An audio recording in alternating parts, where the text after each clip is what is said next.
Mukhang maagang magbabakasyon sa Boracay ang Barangay Ginebra San Miguel na kung saan sa kanilang finals matchup kontra sa Tropang Giga.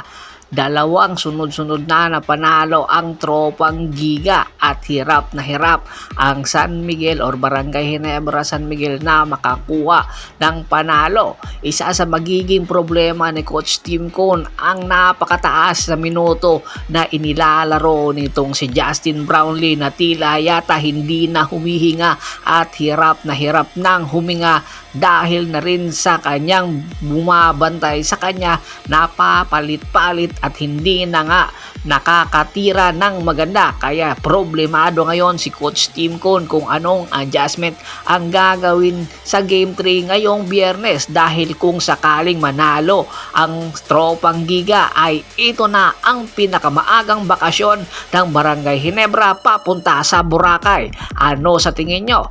Kaya pa ba ng Barangay Ginebra na makabawi sa Tropang Giga ngayong Biyernes?